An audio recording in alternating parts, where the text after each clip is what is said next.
Hi, this is Hodrobino from DevilsDigest.com. I'm over here with staff writer Fabian Ardaya after the Motel 6 Cactus Bowl where Arizona State loses a heartbreaker 43-42. And Fabian, I guess it won't be a big revelation to say that this game was a microcosm of the whole season. A shootout loss for Arizona State, fifth game the entire season that they had a fourth quarter lead and had to go and relinquish it. There's lots to talk about here, but what are the 2-3 things that stand out to you right away that became crucial in this contest? You hate to sort of throw a lot of the blame on one player, but Quishy Brown had a pretty poor outing. Was basically picked on time after time by Skylar Howard. Skylar Howard had a great game, won offensive MVP of the game.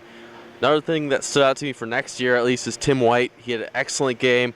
Had the PAT return for a two-point conversion, set the ASU single-season record for kickoff return yards. He was just electric on the field all game, and I think the one thing that's going to stand out from this game will be remembered for is Todd Graham's decision not to go for a two-point conversion in the fourth quarter after the Gary Chambers touchdown. It was something that we questioned at the time, and we questioned after the game, and it wound up being the actual score difference in the game.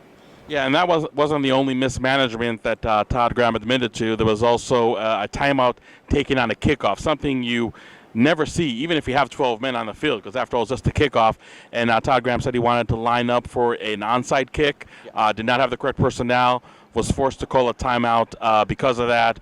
Obviously something that hurt ASU, maybe not as much in the grand scheme of things as the two-point conversion you mentioned, but it just seems like this season was really just a season of mishaps.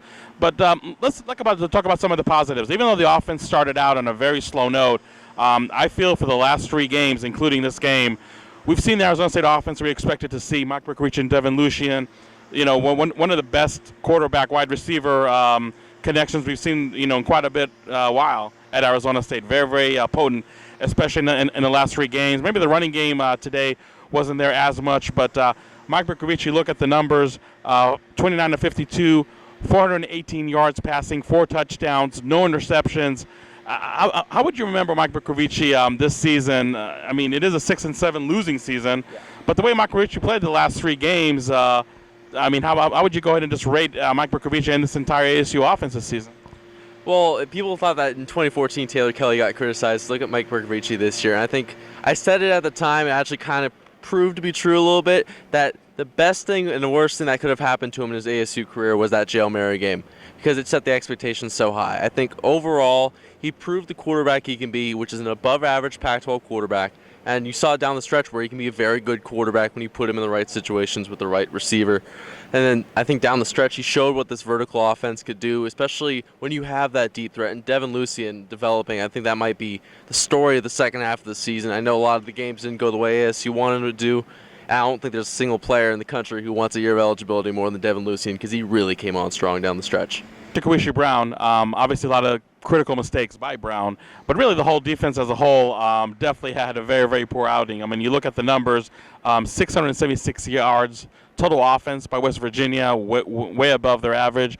And it's funny because you thought that it's a running game that really is going to go ahead and create a lot of problems for Arizona State, even though Arizona State's run defense has been phenomenal all year.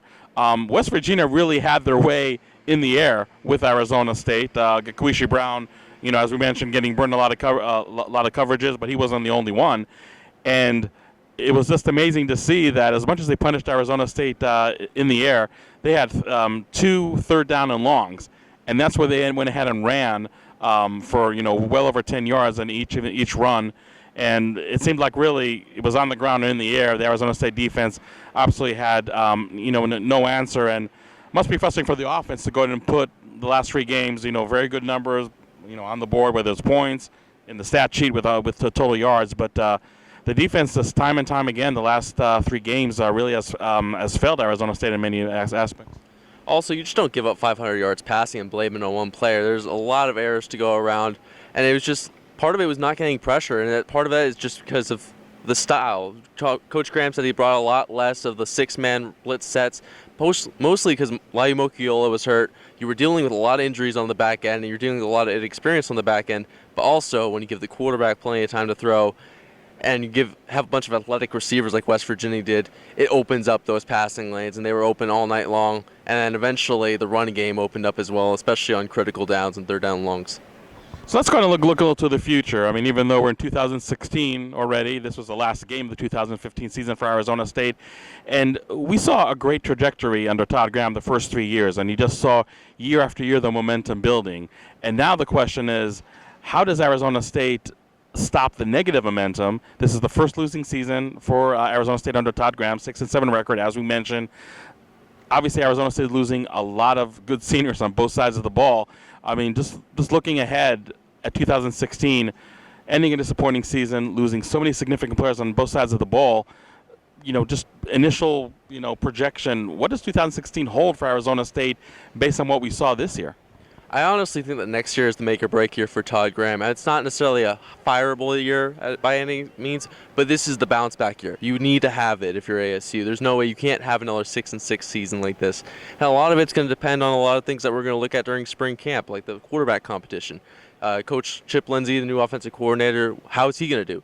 I spoke to him today after the game. He said that he liked a lot of what he saw in Manny Wilkins. He wished he could use him a little bit more. And then we'll see how he competes against Bryce Perkins and Brady White. Also, you'll see how some of these juniors and future seniors step up. How is Demario Richard going to do when the offense is all on his shoulders? How are some of the seniors that are probably coming back, like Laiu Mukiola and Salamo Fiso, how are they going to sort of grab that leadership reign?